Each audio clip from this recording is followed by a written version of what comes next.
네, 안녕하세요.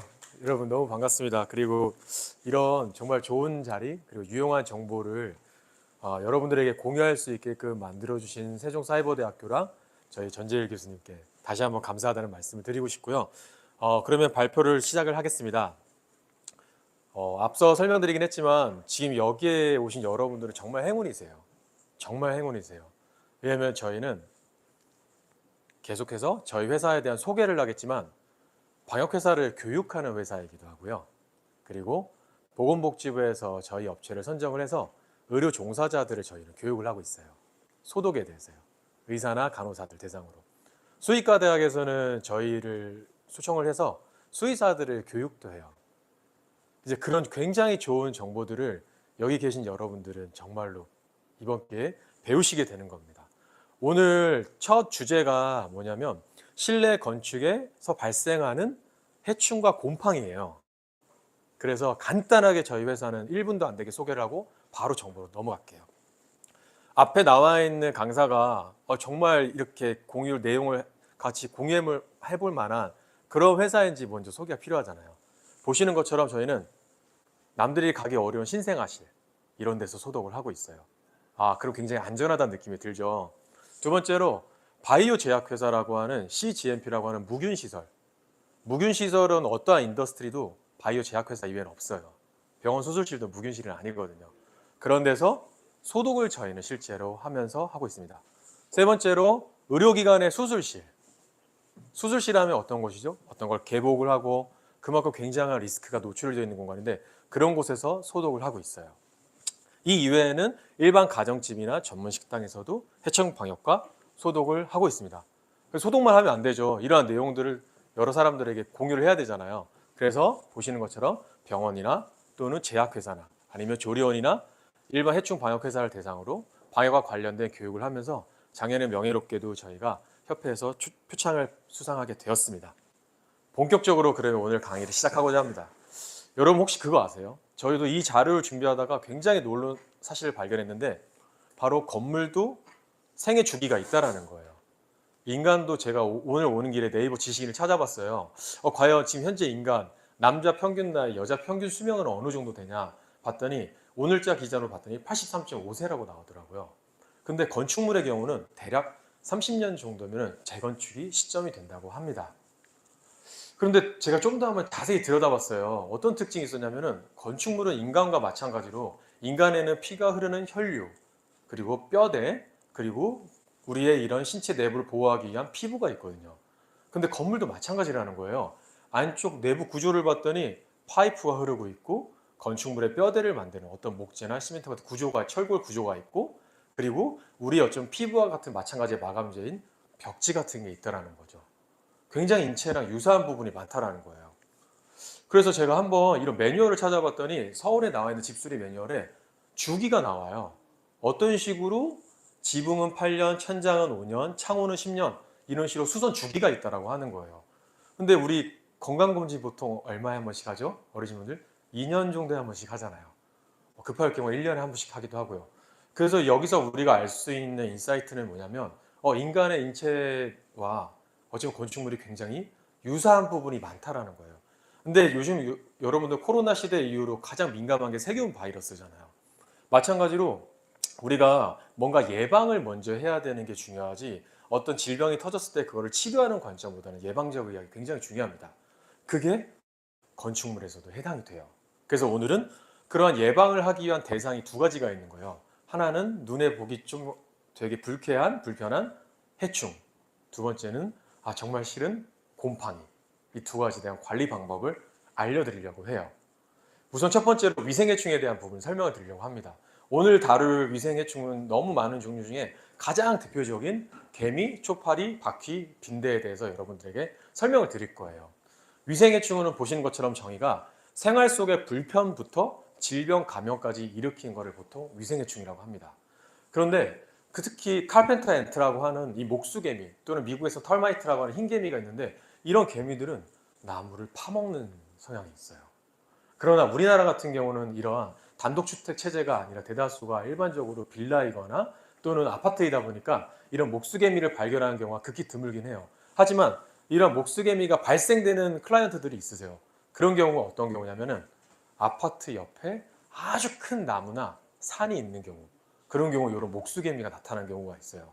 한 고객님은요, 자고 있는데 지직 지직 지직 이렇게 소리가 나요. 그래서 그 소리를 저한테 레코딩을 해서 저희한테 전달해 주셨는데 그게 목수개미였던 거예요. 베란다에 있는 몰딩 부분의 나무가 다 파여서 구멍이 다 뚫려 있고 그 주변에 이러한 나무 가루들이 막 떨어져 있는 거죠. 그런데 개미는 어떠한 특징이 있냐면 사회적 곤충이에요. 그런데 이 개미 같은 경우는 가장 여러분들이 발견하게 되는 거는 여왕개미도 아니고 병정개미도 아닙니다. 바로 보시는 것처럼 일개미예요. 여러분이 집에서 개미가 나와요, 자꾸만 개미가 기어다녀요 할 때 그 개미 일개미입니다. 근데 이 일개미의 특징이 가장 무엇이 있냐면은 먹이를 모아서 그 먹이를 실어서 여왕개미에게 전달해주는 역할을 해요. 그러면 우리가 보통 개미 방제를 할 때, 우리 눈앞에 보이는 개미만 살충을 하면 우리 집의 개미는 더 이상 나오지 않겠지라는 거는 잘못된 생각이세요. 왜냐? 여왕개미는 계속해서 일개미들을 시켜서 또는 일개미들한테 음식을 갖고 오라고 계속 하는 상황이거든요. 우리 눈앞에 있는 개미를 살충해봐야 여왕개미 둥지에 있는 네스트에 있는 그 개미들을 통제를 못한다면 개미 방역이 되지가 않습니다. 그래서 사회적 곤충에 대한 방역 방법은 굉장히 주의가 필요해요. 그 중에서 개미 방법을 지금 여러분한테 쉐어해드린 내용들은 대다수가 셀프 방법을 알려드리려고 하는 거예요. 전문 방역제를 부르는 게 아니라요. 첫 번째는 우리 집에 개미가 나타났다. 그러면 1번 바로 발로 밟아 죽인다. 아니면 2번 뭐 청소기로 빤다. 이런 거 아니에요. 개미가 나타나면 일단 개미를 죽이면 안 돼요. 우선은 개미가 어디로 이동하는지를 끝까지 지켜보셔야 돼요. 그게 가장 중요해요. 왜냐? 만약에 그 개미가 집안 내부에서 외부로 이어지는 어떤 트레일이라고 하는 어떤 개미의 여정 경로를 발견하게 된다면 그 길목에 우리가 일반 시중에서 파는 개미약을 놓으시면 돼요. 보통 5에서 7cm 간격으로 놓으세요. 놓는다라는 거는 어떤 개미의 겔 성분을 쥐어 짜기도 하고요. 또는 이렇게 트랩처럼 생겨가지고 네모난 까만 그런 약들을 중간중간에 5에서 7cm 간격으로 두시면 되는 거예요. 근데 만약에 개미가 흩어져서 한두 마리가 보인다. 그럴 경우는 주로 흩어져서 한두 마리 보이는 곳에 위치를 파악을 하셔야 돼요. 그리고 왜 얘네들이 나타나는지 그 주변을 샅샅이 찾아보셔야 돼요. 그러면 무엇을 발견하시냐면요. 음식물이 개봉되어 있는 걸 발견하실 거예요. 그 개봉된 음식물을 발견하는 게 개미 방역의 가장 중요한 전략이세요. 그래서 오늘 이 개미 방역에서 꼭 기억하셔야 될 거는 개미가 발견됐을 경우 바로 그 자리에서 살충하시는 게 아니고 개미가 어디로 이동하는지를 꼭 보시는 게 매우 중요합니다. 두 번째는 초파리예요. 초파리 같은 경우는 저희가 작년에 연수구청에서 의뢰가 들어왔었어요.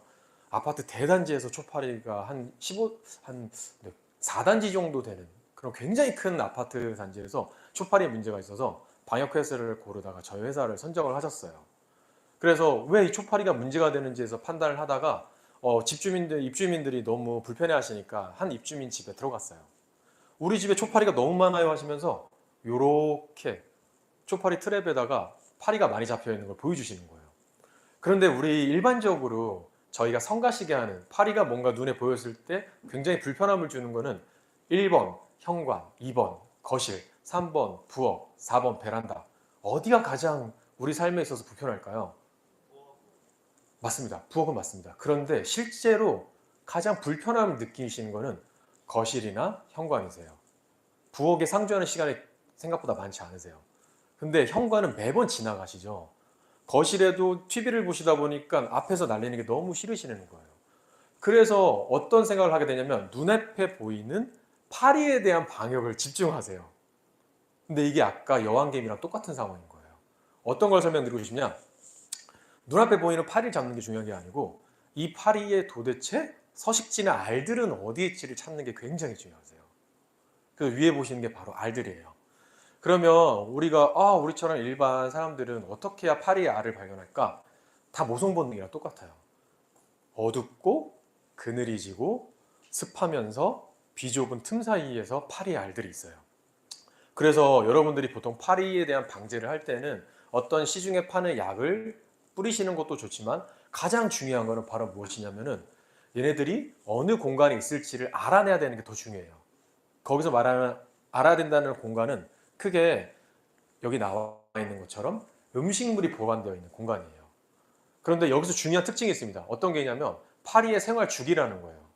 파리는 기본적으로 한 달 정도를 삽니다. 초파리는. 그럼 이 얘기는 무슨 말일까요? 만약에 어떤 방제 활동을 할 때 방제 활동을 한 번만 하고 끝내면 된다는 얘기일까요? 아닐까요? 아니란 얘기예요. 그 이유가 무엇이냐면 일반적으로 시중에서 판매되는 약들은 성충, 어른이 된 벌레를 살충할 때 쓰는 약이에요.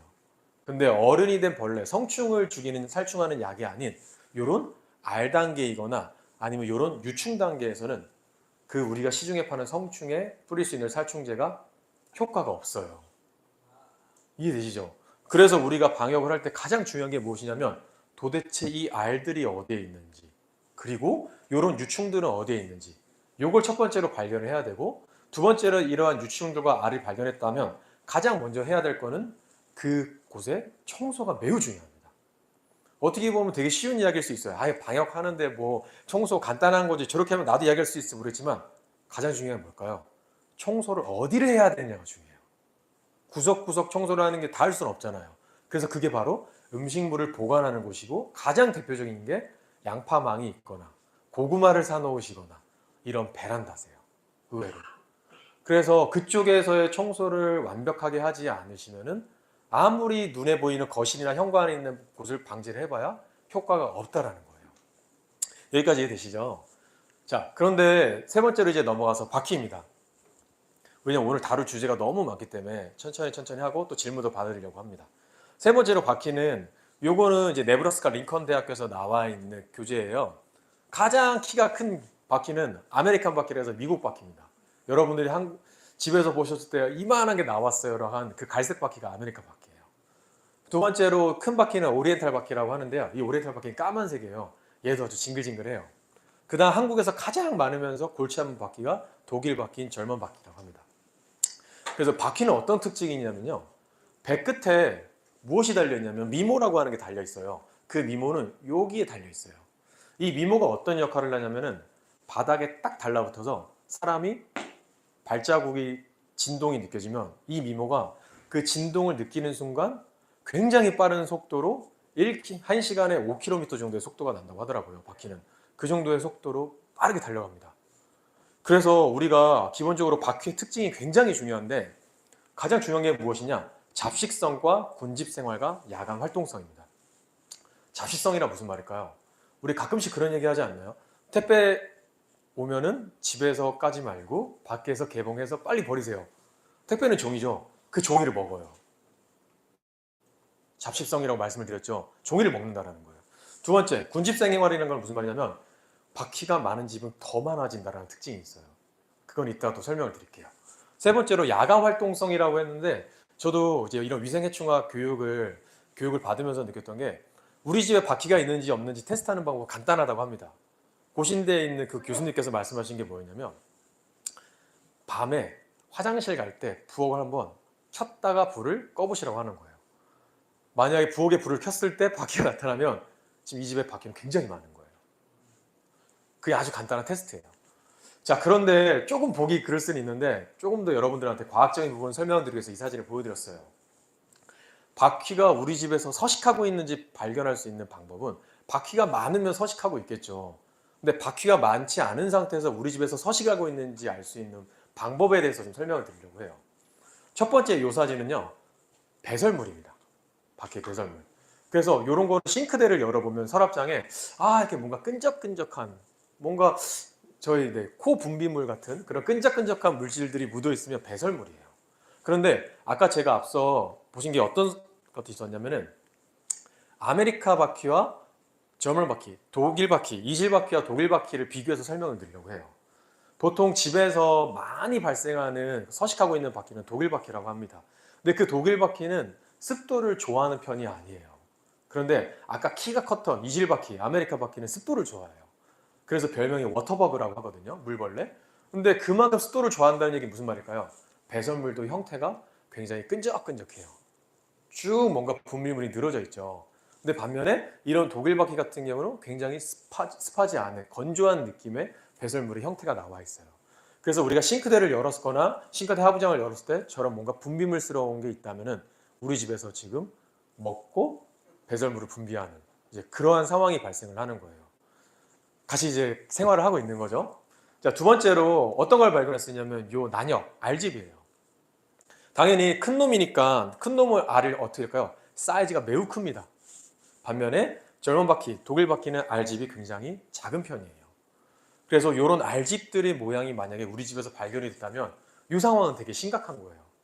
보통 이렇게 알이 있을 경우는 그 알에 최대 50개 정도의 바퀴가 거기서 태어나요.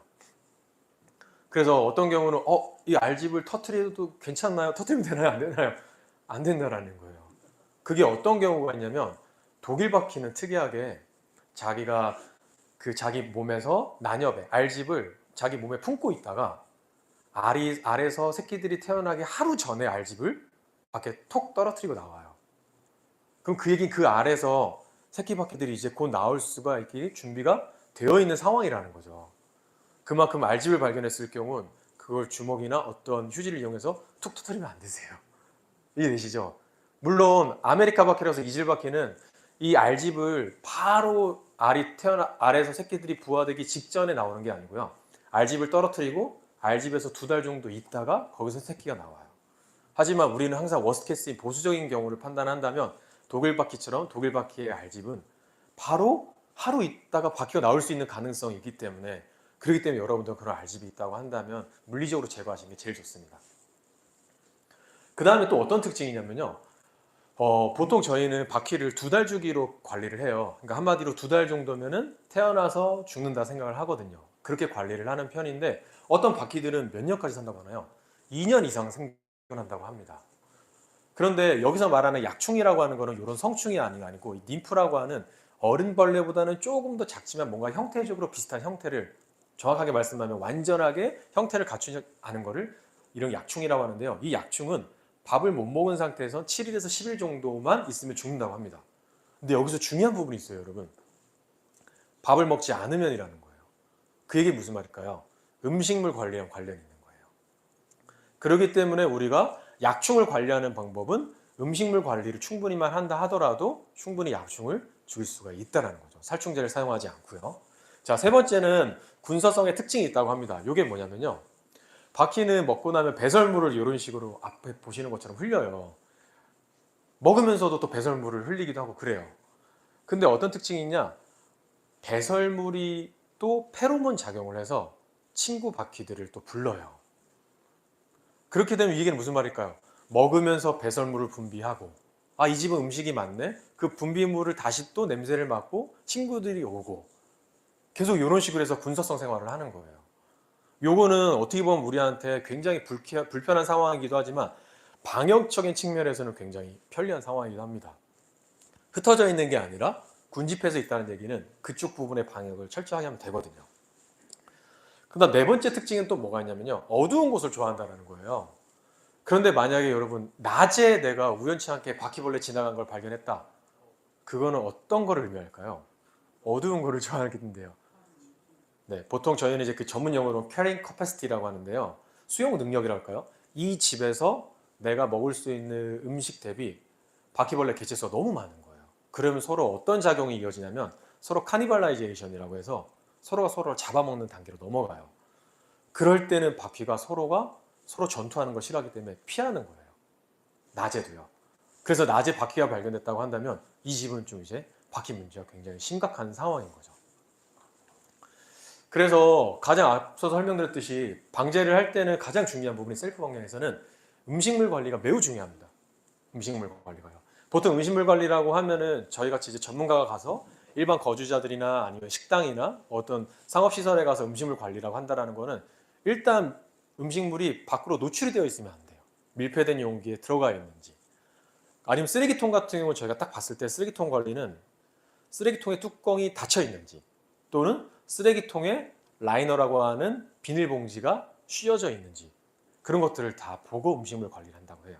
또 쓰레기통을 비우는 주기가 어떤 식으로 되는지 만약에 쓰레기통에서 플라스틱 라이너를 빼서 비닐봉지를 뺀 다음에 그 안에는 또 어떤 식으로 세척 소독을 하시는지 그런 것들이 다 음식물 관리에 포함이 되시는 거세요. 두 번째로는 틈새 공간 이런 부분을 차단을 해야 되는데요. 여러분도 아시지만 싱크대나 환풍구나 배수구나 방충망에 어떤 메시망을 설치하기도 하고 또 트랩을 설치하기도 하시죠. 그래서 그런 것들이 제대로 설치가 돼 있으신지를 보기도 하고요. 그런 것들이 중요하고 세 번째 요거 굉장히 실수 많이 하세요. 식물을 너무 좋아하시니까 자연에서 나오는 흙을 퍼다가 우리 식물을 키워야 되겠다는 생각에 야외 흙을 푸시는 경우가 있어요. 야외 흙에는 바퀴가 가장 근본적으로 사는 곳이 바로 흙이에요. 거기에 유충과 알이 있어요. 혹시라도 우리가 외부에서 펐던 화분을 키우기 위해서 흙을 실내에 가꾸게 되면 굉장한 리스크가 많습니다. 다음 네 번째로 택배 상자. 여러분 아시죠? 저희 동생들도 주변에 쿠팡 플렉스 하시는 친구들 많거든요. 제가 물어봐요. 혹시 쿠팡 창고에는 방역을 해? 라고 물어봤더니 안 하는 경우가 생각보다 많아요.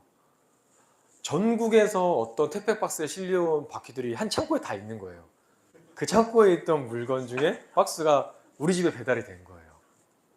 그래서 그 박스를 우리 집에서 계속 놔두고 있으면 그만큼 여러분들은 굉장한 노출에 있게 되는 거예요. 위험성이에요. 요거 정말 중요합니다. 습도 조절 관리요. 우리 인간은 70%가 물이라고 합니다.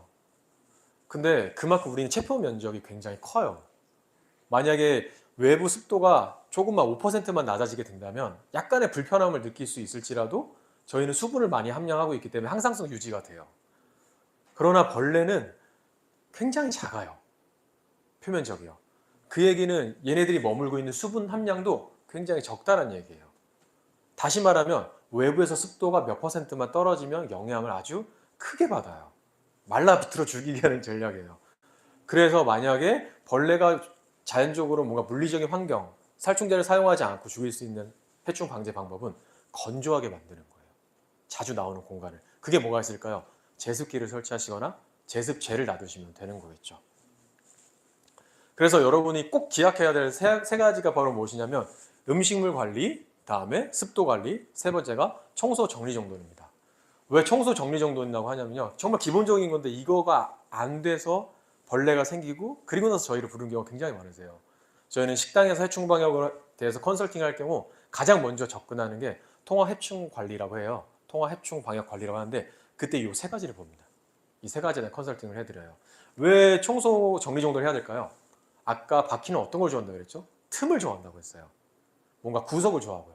바닥에 물건이 있다는 얘기는 물건이 계속 쌓이게 되는 거고 물건이 쌓인다는 얘기는 뭔가 구석이나 은폐될 수 있는 그런 곳들이 있다는 거예요. 그래서 바닥에 물건은 최대한 선반 위로 올려서서 관리하시는 게 좋고 가능하시면 종이 상자보다는 플라스틱 상자를 이용하시는 게 낫습니다. 이어서 재작년에 참 이슈가 됐던 빈대인데요. 여러분 빈대는 만약 집에서 발생한다면 어떤 집 같은 경우 저희 고객 중에는 이사를 하시는 분도 계세요. 굉장히 치명적인 영향을 많이 줍니다. 빈대는요. 저희는 보통 방제 활동을 할 때 어떤 곳에서 방역을 많이 의뢰해 주시냐면요. 외국인 분들이 많이 오는 호텔에서 저희는 연락이 많이 와요. 왜냐하면 비행기 타고 빈대 같이 오는 거예요. 근데 빈대 같은 경우는요. 정말 요놈이 어떤 특징이냐면요. 납작하게 빨간색으로 눌려 있대요. 눈으로 보여요. 빈대는요. 그런데 주간에는 주로 잘못된 이제 일부는 맞고 일부는 틀린데 제가 작년에 미국에서 학회에 갔을 때 빈대에 대한 교육을 받았었거든요. 곤충학자한테. 그 곤충학자가 이야기하는 게 빈대가 발생한 지역에 가서 방역을 할 경우 침대만 유심히 보면 될까요? 안 될까요? 안 돼요. 빈대는 야행성이에요. 낮에는 침대로부터 짧게는 3m 근방에 있어요. 그런데 침대에다 계속 들여다보는 거 의미가 있나요? 없나요? 없어요. 그러면 왜 근데 침대를 들여다보냐? 정말로 빈대가 있었는지에 대한 흔적을 보려고 침대를 보는 거예요. 빈대를 거기서 방지를 하려고 하는 게 아니고요. 우선 이걸 여러분들이 첫 번째로 알고 계셔야 되고 두 번째로는 저희는 항상 처음에 빈대 방역할 때 먼저 인터뷰를 할 때 여쭤봅니다. 몇 번 물리셨나요? 라고 여쭤봐요. 이게 왜 중요하냐면요. 5번을 탈피를 해야 됩니다. 한마디로 껍질을 벗겨줘야 돼요. 유충을 5번 단계 계속 껍질을 벗겨줘야 나중에 성충이 되는데 그 성충이 되기 위해서 5번 껍질을 벗기기 위해서 뭘 해야 된다고 나왔나요? 흡표를 해야 된다고 나와요. 그래서 이 집에서 빈대가 만약에 한 번 물렸어요 라고 하면은 아직 성충이라고 판단하기는 어려운 것 같네요 라고 하게 되고요. 그럴 때는 저희의 전략은 어떤 화학적 살충보다는 물리적 방제를 더 많이 해요. 그 이유는 무엇이냐면 알 껍질이나 또는 알 단계에 있는 아까 이런 해충 단계에서는 살충제가 효과가 없다고 말씀을 드렸어요. 그래서 그때는 살충제를 아무리 분사해봐야 고객님 건강에만 좋지 않고 거주자의 건강에 좋지 않거든요. 근데 만약에 5번 물리고 보통 빈대가 물릴 경우는 발목과 손목, 왜 발목과 손목일까요? 노출이 된 부분이죠. 네. 그 다음에 어디로 오냐면 점점 사타구니 쪽과 가슴과 등으로 와요. 이렇게 물리기 시작하면은 이제 이 집에는 빈대가 정말 서식을 하는 케이스거든요. 그럴 경우 빈대는 보통 6주에서 8주 정도까지가 어른이 되는 단계를 거쳐요. 그래서 빈대가 혹시 발생을 했을 경우는 빈대 방지를 팔로우해야 되는 모니터링하는 기간이 있어야 됩니다. 여러분 생각엔 그게 최소한 몇 주로 생각하시나요? 한 달에서 2달은 모니터링이 돼야 돼요. 이 모니터링이라는 간단한 말은 무슨 말이냐면요. 방역회사와 고객이 서로 의사소통을 하면서 혹시 불편한 사항이 발생하지 않으셨나요? 라는 게 계속 팔로우업이 돼야 되는 거예요. 한 번에 방역이 끝나고 난 뒤에 저희가 방역을 했을 때는 어떤 단계의 벌레를 죽이는 건가요? 요 단계의 해충들을 죽이는 겁니다. 근데 요 단계는 지금 방역이 되나요? 안 되나요? 방역회사가 갔을 때는 안 돼요.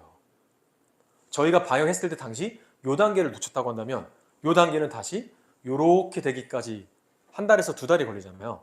그 2달 동안 정말로 이 알까지 제거가 됐는지에 대한 확인이 필요하기 때문에 그래서 과학적 방제 기간을 따졌을 때는 2달 정도는 방역회사 긴밀한 연락이 필요하신 거예요. 시설이라 하더라도요. 만약 방역회사가 와서 한 번에 끝낼 수 있습니다. 그러면 그걸 믿을 수가 있는 건가요? 없는 건가요? 없어요.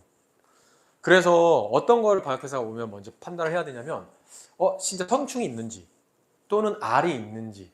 이 알이 보통 어디에 있냐면은 침대 틈 사이에 있는 경우가 있어요. 그리고 이러한 연노란 색깔의 유충들이 있는지 또는 탈피각과 같은 껍질이 있는지를 보는 거예요. 근데 이런 알이나 탈피각이 있다고 한다면 이런 알이나 탈피각들은 살충제에 전혀 효과가 없습니다. 제가 최근에도 오기 전에 자료를 찾아봤는데 이런 알이나 탈피각은 지질 성분으로 되어 있어요. 우리 지질은 뭘로 녹일 수가 있죠? 알코올입니다. 삼겹살은 소주잖아요. 네, 똑같아요. 그래서 알코올 계열로 녹일 수가 있어요. 만약에 혹시라도 이런 상황이 침대 주변에 뭔가 의심스럽다 싶으시면은 알코올로 한번 침대 주변을 닦아주시는 거예요. 틈을. 이해되시죠? 송충들은 당연히 발견이 되면은 물리적으로 제거하시거나 살충제를 사용하시면 되고요. 이 사진들이 실제 저희 고객들 얼굴이 가려져 있는 물린 자국들이에요. 정말 되게 괴로운 상황이 많습니다. 요거는 질병관리청에서 따온 자료를 보여드리는 건데요. 이런 식으로 아주 많이 물려요. 근데 빈대는 어떤 특징이냐면 여러분 인터넷 찾아보면 보통 나오죠. 일렬로 물린다. 일렬로 물리는 경우가 정말 많아요. 요거는 빈대 배설물이에요. 이렇게 흡혈을 하면서 배설도 합니다. 근데 이 배설물 색깔이 어떤 색깔이죠? 검정색이에요. 그래서 침대에서 이러한 배설물이 흔적이 있는지를 보려고 저희는 아까 말씀드렸던 빈대의 알 또는 빈대의 껍질 또는 빈대의 이런 배설물들을 봐요. 낮에 저희가 방제를 하러 갈 경우에는요. 이런 것들이 있었다고 한다면 의심을 일단 해보셔야 되는 거예요. 저희 고객이었어요. 고객이 지금 뭐 하고 있죠? 진공청소하고 계시죠. 네. 이 진공청소를 하는 이유는 뭘까요? 성충을 없애기 위한 걸까요? 아니면 유충이나 알일까요? 유충이나 알을 없애기 위해서 이런 활동을 하는 거예요. 그리고 나서 전반적인 화학적 방역을 하고 나서 보시는 것처럼 이렇게 알코올로 다시 한번 전체적으로 혹시 있을지 모르는 것들을 닦아내는 걸 합니다. 이 이후에 화학적 살충제를 이용을 해서 빈대 방역을 하는 거고요. 앞에서 설명드렸던 개미나 초파리나 바퀴 같은 경우는 여러분이 셀프 방지가 가능하세요. 그래서 제가 아까 셀프 방지의 3가지가 뭐였냐면 습도 관리, 수분, 음식물 관리, 마지막 서식지 관리. 이게 쥐랑도 똑같거든요. 이 3가지 관리만 하시면 여러분들이 직접 방역이 가능하세요. 그런데 이 빈대는 절대 혼자서 하실 수가 없으세요. 그래서 방역회사를 꼭 부르셔가지고 전문가와 상담을 하시면서 아까 말씀드렸던 1회 방역이 아니라 계속적인 팔로우업으로 서로 소통을 하시면서 정말 방제가 완벽하게 됐는지 판단이 중요하세요. 그래서 저희는 보통 처음에 이제 이런 방제를 할 경우에는 고객들이랑 소통이 매우 중요합니다. 어떤 상황이 왜 발생했고 이 공간에서 어떠한 활동을 하고 계시고 그러면서 뭘 놓치고 있는지 그리고 정말 설명한 것대로 하는지를 다시 한번 겉에서 보면서 실제로 그렇게 하는지도 보고 있어요. 그 다음 2번째로 이렇게 방지법에 따라서 남아있을지 모르는 알이나 유충에 대해서도 건식 청소나 표면 소독을 해서 빈대 방지하는 것이 필요합니다. 혹시 지금 여기까지 교육 중에 질문하실 사항 있으세요? 편하게 여쭤보셔도 괜찮습니다. 네. 혹시 그 바퀴벌레 같은 거 변기통에 넣어가지고 죽여가 내리면 괜찮아요? 네, 그렇게 해도 상관은 없습니다. 네. 네, 혹시 또 다른 궁금한 거 있으세요? 네. 네. 네. 휴지로 제거를 해가지고요. 네, 그래서 그냥 쓰레기 봉투에 넣으셔야 돼요. 네. 혹시 진짜 기계로 있잖아요. 네. 찾아내는 방법 기계로 찾아. 아, 한 가지 그 되게 좋은 교수님 질문이신데요.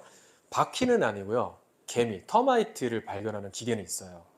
예를 들어서 이제 나무 속에 들어가서 갉아먹다 보니까 거기서 발생되는 진동이나 파장을 가지고 직접 기계를 이 나무 주변에다가 계속 센서를 달면 그 파장이 기계에 전달이 되거든요. 그럼 미국에서 장비가 발견된 게 있는데 바퀴는 아무래도 외부에 노출이 되어 있다 보니까 네, 그런 기계는 아직 없어요. 혹시 뭐 물질가루 같은 거 네. 그거 놓으면은 얘네들 그 호흡기를 막 막는 그런 약 같은 거 없을까요? 아, 그거는 가령 예를 들면은 이제 아까 빈대 같은 경우가 그런 경우가 있으세요. 규조토라고 해서 그런 규조토 성분을 빈대 주변에다가 이렇게 퍼뜨리는 경우가 있는데 그건 사람이 힘들어요. 사람 호흡기에 굉장히 치명적이기 때문에 절대 하시면 안 되세요. 또 질문 있으세요? 네. 네. 중요한 질문입니다. 보통 저희 혹시 고등학교 때, 대학교 때 배우셨을지 모르겠지만 멸균을 난다고 하면 오토클레이브라고 하는 증기멸균을 121도씨에서 15분 하라고 하거든요. 근데 물론 멸균의 단계는 아니고 말 그대로 우리 살충을 하는 거잖아요. 스팀 살균이라고 또 살충을 한다고 하는데 보통 60도씨 이상 15분 동안 원포인트를 계속 눌러야 돼요. 그게 가능할까요? 불가능할까요? 네. 그래서 오히려 습도를 더 많이 제공해요. 네. 그래서 저희 같은 경우는 아까 보면은 실제 스팀을 하고 있었나요? 없었나요? 그런 게 전혀 없었죠. 네, 저희는 하진 않습니다. 그 방법은. 물론 그렇게 해서 어떤 그 자체적인 뭔가 밸리데이션 테스트를 거쳐서 그 방법이 어떤 살충 효과가 있다고 한다면 모르겠지만 저희는 일단 그 방제는 하고 있지는 않아요. 아까 말씀드린 것 중에 벌레는 무엇이 필요하다고 그랬죠? 습도, 수분이 필요하다고 했어요. 오히려 매트리스에 너무 많은 습도를 가하게 되면은 그게 더 벌레를 더 활성화시킬 수 있고 서식을 만들 수 있는 환경도 제공해요. 그럼 이어서 이제 곰팡이로 넘어가겠습니다. 네. 지금 사실 여러분들한테 더 어쩌면 이게 더 와닿을 수 있어요. 곰팡이 지금 시즌이에요. 네. 겨울철 곰팡이 시즌이거든요. 어, 보시는 것처럼요, 여러분. 제가 오늘 곰팡이에 대해서 결로 뭐 단열 이런 얘기할 거면 제가 이 자리에 있지를 않아요. 굉장히 과학적인 내용을 좀 설명드리고자 합니다. 곰팡이는요, 아스퍼질루스, 클라도스포리움, 알터네리아, 페니실름, 스타기보티루스, 카타륨 이렇게 5가지 종류가 일반 우리 주거 환경에서 많이 발생하는 진균입니다. 혹시 이 1번, 2번, 3번, 4번, 5번 중에서 가장 우리 몸에 안 좋을 것 같은 곰팡이가 몇 번일 것 같은가요? 1번, 2번, 3번, 4번, 5번이요. 4번이요? 또 혹시 있으세요? 2번이요? 또 없으세요? 1번이요? 네. 네. 아, 이게 하필 답을 건너뛰었네요. 네. 아, 제가 누가 4번이라고 하셨죠? 아, 네네. 네, 정답은 요건 4번이 아니고요. 스타키보티스 카타lum이라고 하는 여기에 나와 있는 5번입니다. 네. 요거는요. 바람성 곰팡이에요. 네. 바람성 곰팡이이기 때문에 아주 위험합니다. 왜 바람성 곰팡이라는 명칭을 붙였냐면요. 참고로 이 자료는 미국 환경청 사이트에 나와 있는 자료 다 갖고 온 거예요. 미국 환경청이요. 먼저 가장 위험한 곰팡이부터 설명드리려고 해요. 독성 곰팡이라고 미국 환경청에서 대놓고 이야기를 했어요. 유일하게 곰팡이 중에 검은 곰팡이 중에 바람성 독소가 있다라를 발견한 곰팡이가 스타키보트리스 카타lum이라고 하고요. 이렇게 생긴 곰팡이에요. 근데 이 곰팡이는 여러분이 어디에 있을까가 제일 중요한 거잖아요. 어디에 있냐면요. 지속적으로 누수가 발견됐던 곳이에요. 지속적으로 누수가 발견이 되고 이게 제일 중요해요. 지속적인 누수가요. 그래서 저희가 가끔씩 곰팡이 의뢰가 들어올 때 이런 사례가 있었어요. 땅콩주택이었어요. 그 파주에 있던 땅콩주택, 조그마한 공간을 높이 지어가지고 전원주택에서 살려고 하셨던 공간인데 누수가 생겨서 온 집안이 다 검은 곰팡이를 펴서 아예 전체를 다 마감재를 뜯어내고 그 구조물만 남은 상태에서 곰팡이 살균을 진행했던 적이 있었거든요. 일단 누수가 지속적으로 발견되는 곳은 일단 위험하다 생각하시면 돼요. 굉장히 중요합니다. 이거는요. 그리고 이러한 지속적인 누수가 있는 곳의 곰팡이는 절대 일반 업체를 부르시면 안 되세요. 셀프로 하셔도 안 되고요. 위험해요. 여러분들한테. 처음부터 설명을 드릴게요. 아스퍼질러스라고 하는 이 균은 어떤 특징이냐면요. 저희 고객님 사례를 설명드려서 같이 하자면 미국에서 대학교를 나오셨던 어떤 교수님이 계세요. 미국 대학교의 교수님이요. 그 교수님이 강남에 사셨던 분인데 저한테 의뢰가 들어왔어요. 갑자기 연구소에서 보고서를 하나 보여주시면서 나 여기 마이코톡신이라고 하는 바람성 독소가 내 몸에서 자꾸 나온다는 거예요. 그 고객님의 소변 샘플에서 자꾸 곰팡이 독소가 나온다고 하는 거예요. 그래서 지금 실내 곰팡이가 있다. 그 균이 지금 어떤 균이었냐면 아스퍼질루스였어요. 그래서 제가 그때 그 연구소 보고서 결과를 안 보고 바로 고객님 혹시 아스퍼질루스 그런 균 검출이 됐나 했더니 다음 보고서를 저희한테 보여주셨는데 진짜 아스퍼질루스였어요. 어떤 걸 말씀드리냐? 아스퍼질루스는 일반적으로 우리 집에서 피는 곰팡이다 싶으면은 지속적인 누수가 아니라고 한다면 그냥 아스퍼질루스예요. 근데 이게 어떤 상황이냐? 기저 면역 질환이 굉장히 떨어져 있는, 기초 면역이 굉장히 떨어져 있는 분들한테는 아주 위험하세요. 우리처럼 건강한 사람들 말고 면역 질환이 굉장히 떨어져 있는 폐렴 환자이시거나 어떤 항암 치료를 받으시거나 그런 환자분들 집에서는 이 아스퍼질루스 균이 있으면은 곰팡이에 2차 감염돼서 굉장히 안 좋은 상황이 발생하세요. 그래서 이 곰팡이에 대한 접근을 더러운 먼지 같은 느낌이 아니고 균이에요. 두 번째는 클라도스포리디움은요. 보통 저희가 우리 가구 뒤에 곰팡이가 있어요. 옷장에 곰팡이가 있어요. 그러면은 그 곰팡이는 클라도스포리디움일 가능성이 높아요. 그럼 세 번째로 페니실름은 뭐냐면요. 보통 벽지나 카페트예요. 우리 벽지 여기에 곰팡이가 펴 있어요 하면은 페니실름일 가능성이 높아요. 그 다음에 아까 말씀드렸던 알터네리아 같은 경우는요. 화장실에 그렇게 자꾸 변기 주변에서 곰팡이가 있고 실리콘에 곰팡이가 있어요.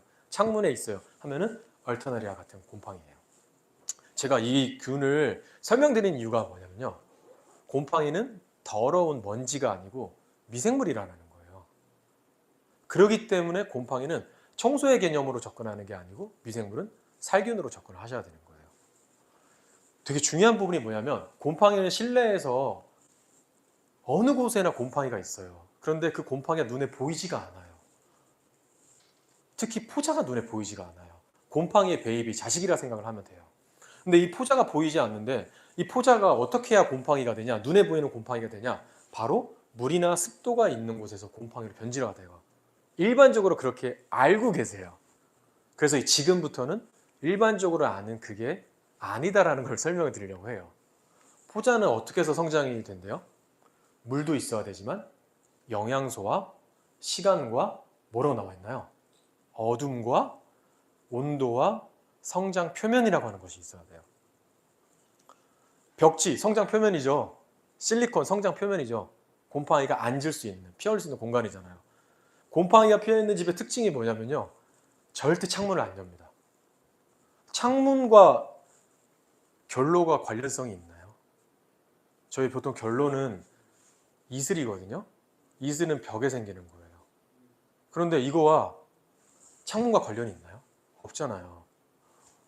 자, 어떤 걸 설명드리냐면은 우리가 일반적으로 하는 결로라고 하는 거는 찬 공기와 따뜻한 공기, 가장 열저감률이 가장 높은 유리창 기준으로 여러분 항상 겨울철에 물줄이 쭉 떨어지잖아요. 그런데 만약에 예를 들어서 계속해서 이런 결로가 생긴다고 한다면 벽에도 축축해야 되고 벽에도 물이 맺혀 있어야 되겠죠. 근데 우리 집은 그렇지가 않은 거예요. 근데 곰팡이가 피는 거예요. 그 이유를 설명드리려고 하는 거예요. 그 이유가 뭐냐? 혹시 어둡지 않으세요? 암막 커튼을 치고 여전히 닫아놓진 않으신가요? 아니시면 혹시 지금 창문에 환기를 안 하시나요? 생활 습도에서 생기는 수분 조절을 안 하시나요? 이런 게 굉장히 중요하다는 거예요. 그래서 보시는 것처럼 곰팡이는 우리 공간에서 다 생겨요. 베란다 세탁실 욕실은 어떤 공간이죠? 수분 활동이 높은 공간입니다. 부엌은 어떤 공간이죠? 요리라는 공간이에요. 다 지금 이거 뭔가요? 결론가요? 아니죠, 뭐죠? 생활 습도예요. 곰팡이는. 세 번째, 거실은 어떤 공간인가요? 침실은 어떤 공간인가요? 생활 습도는 아니에요. 근데 침실에서 보통 뭘 틀죠? 가습기를 틉니다. 두 번째, 어떤 게 있냐면 공기의 흐름이 정체되어 있어요. 침실은요. 왜 정체됐을까요? 추우니까 문을 닫아요. 이해되시죠? 그리고 침대는 항상 어떻게 되어 있죠? 벽에 붙어 있어요. 침대와 벽이 붙어 있는 공간은 공기가 흐르나요? 안 흐르나요? 흐를 수가 없어요. 우리 마루 효과처럼. 그게 무슨 말일까요? 아, 지금 우리가 단순히 알고 있었던 결로 단열만의 곰팡이의 문제가 아니고 생활습도의 관리가 굉장히 중요하다는 걸 말씀을 드리려고 하는 거예요. 그래서 그럼 우리가 곰팡이가 집에 있는지 어떻게 확인을 할 수가 있냐? 그게 바로 뭐냐면은 냄새밖에 없다라는 거예요. 눈에 보이지 않으면.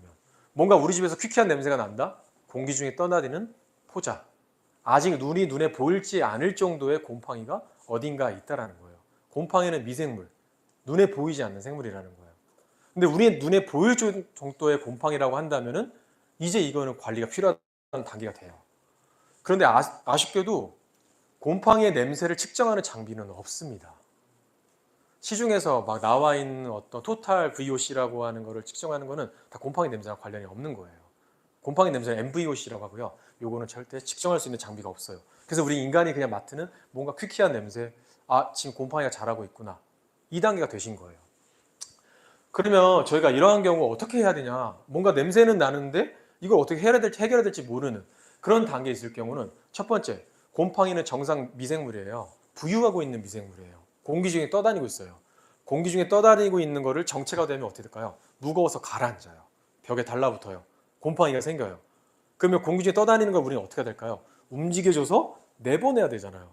그래서 환기를 하시라는 거예요. 두 번째, 너무 추워요. 그래서 환기를 할 수가 없는 거예요. 근데 공기를 흐르게 하고 싶어요. 어떻게 해야 될까요? 선풍기를 트시라는 거예요. 이해되시죠? 자, 그래서 밀폐된 집에서 따뜻한 계절에는 당연하죠. 따뜻한 계절에는 어떨까요?